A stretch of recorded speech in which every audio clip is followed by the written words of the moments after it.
Kinshasa, bien-aimé de la France, bien-aimé des États-Unis, bien-aimé du Canada et particulièrement aussi nos bien-aimés du Cameroun, nos bien-aimés de l'Australie. Vous êtes très nombreux de nous suivre depuis très longtemps. Je suis votre frère Chris Mulunda. Affectueusement, certaines personnes m'appellent berger. Je suis conducteur de culte. Je suis un frère aussi qui vous conduit un moment dans la prière depuis quelques années, depuis quelques mois pour certaines personnes. Je suis le responsable de la cellule Jésus-Christ Montpellier, d'un groupe de prière qui est à Kinshasa, qui vient de voir le jour il n'y a pas très longtemps. Nous sommes encore en train de prier quelque part. Nous n'avons pas encore officialisé notre adresse. Je crois par la grâce de Dieu, nous allons en parler. Par la grâce de Dieu, nous allons officialiser cela pour très bientôt. Mais sinon, aujourd'hui, en fait, parlant de Jésus-Christ Montpellier, vous savez que nous organisons des activités de prière, de retraite, de jeûne, de prière. Nous prions selon le thème, selon que le Seigneur nous conduit. Et nous bénissons Dieu pour tout ce qu'il est en train de faire au travers des moments de prière que nous organisons. Nous étions autrefois à la montagne de l'intendance pour ceux qui habitent Kinshasa. Dieu a fait grâce, on a vraiment eu de témoignages, les chômeurs ont eu de travail, Dieu a ouvert des portes, Dieu a changé de vie, Dieu a impacté des vies et nous bénissons Dieu pour cela. Nous étions encore à la montagne le 29 pendant qu'il y avait un peu de bruit à Kinshasa, de meetings de l'opposition à gauche, à droite, des marches de la majorité. Et nous étant des institutions apolitiques, nous sommes retirés pour prier Dieu. Vous savez, quand dans un pays, chacun doit faire sa part pour faire avancer les choses. Si les politiques se réunissent dans des dialogues, si les politiques se réunissent dans des marches, si à gauche et à droite, chacun fait son travail, nous aussi, en tant des enfants de Dieu, étant des leaders aussi, nous devons agir. Mais il y a une pensée qui m'est montée aussi à cœur ce 29 là. Vous savez, j'ai constaté qu'il y avait le leader parlons de la politique bien sûr, je constatais qu'il y avait des leaders de l'opposition qui ont fait appel au peuple. Et j'ai vu aussi d'un autre côté, il y avait des leaders, entre guillemets, de la majorité qui ont fait l'appel. Mais il y avait aussi des leaders de religieux, il y avait beaucoup de gens qui faisaient les appels. Et j'ai compris une chose dans la vie. Quand d'autres leaders agissent, toi aussi tu dois agir. Si d'autres leaders sont en train d'agir et que toi tu n'agis pas, tu seras en retard. Même quand ils agissent pour faire le mal, et toi, tant que leader, il faut agir pour faire le bien. Quand eux agissent pour propulser certaines choses, pour mettre en valeur ce qu'ils ont comme connaissance, comme de la valeur, et toi aussi dans ton coin, tu dois agir. Mais pour aujourd'hui, j'aimerais aborder pendant quelques minutes très rapidement un thème qui va peut-être te faire du bien, qui me fait aussi du bien. Un thème qui est dans la Bible, je l'ai tiré dans la Bible, dans le livre de 1 Timothée 4,12. Vous savez, là, l'apôtre Paul, vous savez, l'apôtre Paul, c'est quelqu'un de très renommé, un apôtre que nous avons tous l'habitude de lire, un apôtre qui nous fortifie beaucoup. L'apôtre Paul était un modèle. Il a dit, soyez mes imitateurs comme je le suis de Christ. Donc, l'apôtre Paul étant un modèle, il était en train de nous transmettre, il était en train de transmettre aux aînés de cette génération-là les modèles à suivre. Eh bien, l'apôtre Paul dit quelque chose de très très important à son fils dans la foi, Timothée. Timothée était un enfant de l'apôtre Paul, spirituellement comme c'est l'apôtre Paul qui l'a engendré, c'est l'apôtre Paul qui a prêché à Timothée la parole. Et Timothée devait continuer à œuvrer dans l'église d'Éphèse pendant que l'apôtre Paul était en train de aller de gauche à droite au nom de l'évangile. L'apôtre Paul écrit une lettre à Timothée en commençant dans 1 Timothée chapitre 4 verset 12. La Bible dit ceci, que personne ne méprise ta jeunesse, mais sois un modèle pour le fidèle, en parole, en conduite, en amour, en foi, en pureté. Je répète pour ceux qui n'ont pas pu lire dans la même vitesse que moi. La Bible dit, dans 1 Timothée 4, 12, la Bible dit que personne ne méprise ta jeunesse, mais sois un modèle pour le fidèle, en parole, en conduite, en amour, en justice et en pureté. Que personne ne méprise ta jeunesse. C'est peut-être le thème que nous allons aborder aujourd'hui. Que personne ne méprise ta jeunesse. Que personne puisse mépriser ta jeunesse. Au fait, ce verset, pour ceux qui maîtrisent bien la langue française mieux que moi, quand l'apôtre Paul dit que personne ne méprise ta jeunesse, il était en train de dire à Timothée. C'était un ordre qu'il donnait à Timothée. Sinon, il allait se tenir devant le chrétien de l'Éphèse pour leur dire, ne méprisez pas la jeunesse de Timothée. Mais non, ceci a commencé à Timothée. Il a dit à Timothée que personne ne méprise ta jeunesse. Comme pour dire à Timothée, mon fils, ne laisse à personne ne mépriser ta jeunesse. Ne permets à personne de te mépriser. Timothée ne soit pas l'occasion de mépris. Timothée n'occasionne pas de circonstances qui te fera mépriser, qui te fera rabaisser. Donc Timothée devait tenir. C'est un ordre qu'on donne. Mais quand est-ce que la jeunesse ne devait pas être méprisée? L'apôtre Paul renchérit sa pensée en disant, mais sois un modèle pour le fidèle. Mais sois un modèle pour le fidèle. Donc, pour que tu ne sois pas méprisé, tu dois commencer par être un modèle. C'est qui un modèle? Un modèle, c'est un signe. C'est quelqu'un sur qui nous... C'est quelqu'un qui est comme une référence. Quelqu'un sur qui nous posons nos regards. Quelqu'un que nous apprenons à agir comme cette personne-là. Nous voulons faire des choses comme cette personne-là. Mon bien-aimé, mon frère, ma soeur, sommes-nous vraiment des modèles? Nous voulons à tout prix être des leaders. Mais est-ce que sommes-nous des modèles? Car pour être un leader, il faut être un modèle. Qu'est-ce que tu incarnes? Qu'est-ce que tu représentes? Est-ce que dans ton travail, tu es un modèle? Est-ce que dans ta vie quotidienne, même pour tes amis, tu es un modèle? Vous savez, être un modèle n'est pas que question de circonstances. Non, il a été un modèle dans la circonstance telle. Non, c'est une mode de vie. Pour preuve, Jésus-Christ a manifesté sa divinité même dans des fêtes. Il n'a pas changé, il a été lui. Et même devant des pharisiens, il a tenu le même discours. Il a gardé le même discours. Il a été un modèle, comme pour les apôtres, et même aussi pour le monde. Car la Bible disait jamais un homme. Les hommes lui disaient jamais un homme a parlé comme cet homme. L'apôtre Paul continue dans sa pensée, il dit, en parole, il lui a demandé, soit un modèle pour le fidèle, il dit encore, en parole. Donc, il doit être un modèle en parole aussi. Est-ce que ce que tu dis, vous savez, la Bible nous dit que la vie et la mort sont au pouvoir de la langue. La langue qui résime notre parole, la langue qui est notre parler.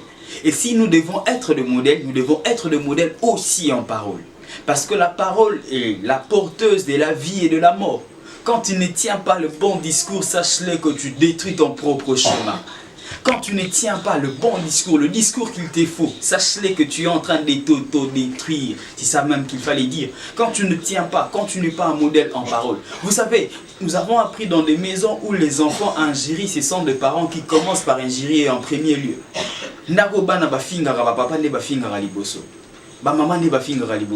Comment tu te comportes en langage? Quel est le discours que tu tiens avec tes intimes? Et quel est le discours que tu tiens devant tout le monde? Est-ce que c'est vraiment la même chose? Est-ce que dans le secret, tu as un bon discours? Est-ce que en parole, tu es un modèle? L'apôtre Paul continue, au-delà de la parole, il dit en conduite. Ah, ok. Donc tu dois refléter pour que tu ne sois pas méprisé. Pour que ta jeunesse ne soit pas méprisée. Tu dois commencer par être un modèle pour le fidèle. Être un modèle en parole. Être aussi un modèle en conduite. Donc ça veut dire tes agirs doivent s'accommoder avec tes paroles. Ce que tu dis doit être en accord avec comment tu agis. Si tu tiens le bon discours et dans le fond tu agis très mal, si en public tu interdis l'impudicité et que dans le fond tu les vis, sache-le que tu as perdu le sens de ton modèle. Tu seras tôt ou tard méprisé, tu seras dévoilé. La Bible continue, l'apôtre Paul dans le même 1 Timothée 4, je répète 1 Timothée 4, 12. Après en conduite, la Bible dit en amour. Sois un modèle en amour. Vous savez, l'amour j'ai dit autrefois, l'amour c'est donner sans attendre quelque chose en retour. L'amour c'est surpasser. L'amour c'est ces sentiments-là qui nous aident à se surpasser. L'amour c'est aussi accepter les événements tels qu'ils se présentent et c'est garder le regard fixé qu'à Dieu et à Dieu seul. L'amour c'est agir selon Dieu. L'amour c'est agir selon la loi de Dieu. Est-ce que tu vis la loi de Dieu? Est-ce que tu te comportes selon que Dieu veut? Qu'est-ce que Dieu t'a dit en secret? Pourquoi tu te permets de faire le mal et tu ne reviens pas? Vous savez, il peut arriver par hasard que nous fassions le mal, mais nous devons apprendre à revenir rapidement. L'apôtre Pierre qui était très connu, l'apôtre Pierre a fait le mal. J'en parlerai plus tard dans mes enseignements, je parlerai de l'apôtre Pierre. L'apôtre Pierre a fait un mal. Il a renié Jésus. Mais par amour, il est revenu. Et dans la suite de temps, la Bible dit même l'ombre de l'apôtre Pierre guérissait. Oh, quel Dieu d'amour! Sois un modèle en amour. Impacte-nous par ta façon de se comporter envers nous. Ne sois pas celui qui donne, qui fait du bien à ceux qui fait du bien, qui quand il peut attendre quelque chose en retour. Ne sois pas celui qui demande 2000 $ et a caché la musique. Parce que bon, il y a de ceux-là qui demandent 2000 $ et a caché la musique parce que les églises morobo et parce que aucune église morobo il y a poto il y a gombe, là on ne demande pas. Parce que il sait généralement quand tu arrives on te donne 500 $, il y a caché on te donne 1000 $. On a un quota moi il y a sûr et ça on ne demande pas. Est-ce que c'est vraiment ça être un modèle? Mon frère, ma soeur, soyons des modèles en amour. Aimons même des personnes qui nous ont fait du mal. C'est pas facile. Vous savez, le pardon, aimer, ce n'est pas forcément premier pour la personne qu'on donne. C'est d'abord avantageux pour nous. C'est d'abord avantageux pour nous d'être des modèles en amour. L'apôtre Paul dit, soyons des modèles en foi. Vous savez, j'ai toujours dit en moi que la foi, au-delà de ce que nous expliquons, au-delà du fait que ça soit la ferme assurance, tout ça, la foi, c'est vivre en accord avec la parole de Dieu. La foi, elle est très très différente de la pensée positive. Car il peut arriver que nous pensions positivement, ça ira, pendant que nous agissions dans le mal. Il peut arriver que nous pensions positivement que cet homme-là va divorcer avec sa femme. En fait, c'est la foi. Mais c'est une pensée positive, c'est pas la foi. Si un pasteur te promet en disant que tu sais, cette femme-là va divorcer avec son homme, toi garde la foi, tu l'auras. C'est pas la foi, c'est une pensée positive, tu es loin de Dieu. La foi, c'est autre chose. La foi, c'est vivre en accord avec la parole de Dieu. L'apôtre Paul conclut en disant en pureté. Hein? En fait, que l'extérieur puisse correspondre avec l'intérieur. Ne sois pas propre de dehors et impur de dedans. C'est-à-dire même nos pensées, nos actes, nos actions doivent refléter, doivent résumer. Et l'apôtre Paul, je résume l'apôtre Paul a commencé en disant que personne ne méprise ta jeunesse, mais sois un modèle pour le fidèle, en parole, en conduite, en amour, en foi. Et tout cela forme ce qu'on appelle la pureté. Car quand tu mets en exercice ces étapes, tu finis par être pur. Et c'est ainsi qu'on vit complètement la volonté de Dieu, la loi de Dieu sur terre. Je ne sais pas s'il y a des questions que vous voudriez bien me poser. J'ai été très court, je ne sais pas, j'ai été lent. En tout cas, excusez-moi si ma façon d'aborder les choses vous a dérangé, vous a choqué. Mais je n'ai que fait parler de la part du Seigneur. Je salue tout le monde, ceux qui sont en train de soutenir l'œuvre de Dieu, ceux qui participent, ceux qui sont en train de coœuvrer avec nous dans cette œuvre du Seigneur.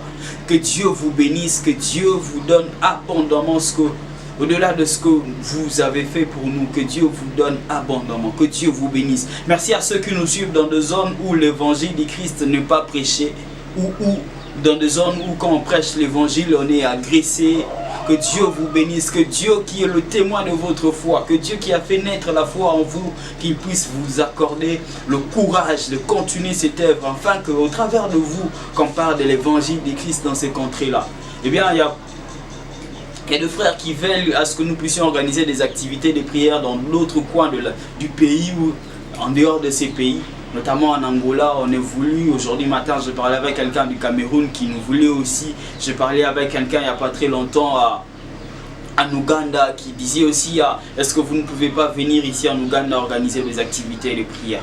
Plaise à Dieu, c'est lui qui donne le moyen, il nous donnera le moyen, nous allons venir. Peut-être que l'année prochaine nous allons commencer avec notre tournée. Si Dieu fait grâce, je vous annonce officiellement parce que je sais que vous nous soutenez beaucoup. Si Dieu fait grâce, si Dieu nous donne le moyen qu'il nous faut, nous serons en Angola pour le moment des prières d'ici l'année prochaine. Que Dieu vous bénisse. Retrouvons-nous très prochaine, que Dieu bénisse celle qui nous a reçus dans cette maison où on a fait ces belles images. C'est d'ailleurs même elle qui est en train de nous filmer. La sœur Sandra Kabundi, vous la connaissez, c'est une maman qui nous soutient très très beaucoup. Et très bientôt aussi l'album Judas va venir. L'album qui est en train de nous bénir. Elle nous a déjà béni avec la chanson Maranatha qui parle de retour de Jésus, de notre Seigneur. Que Dieu vous bénisse, que Dieu vous bénisse, que Dieu bénisse tout le membre de la cellule Jésus-Christ, mon pilier.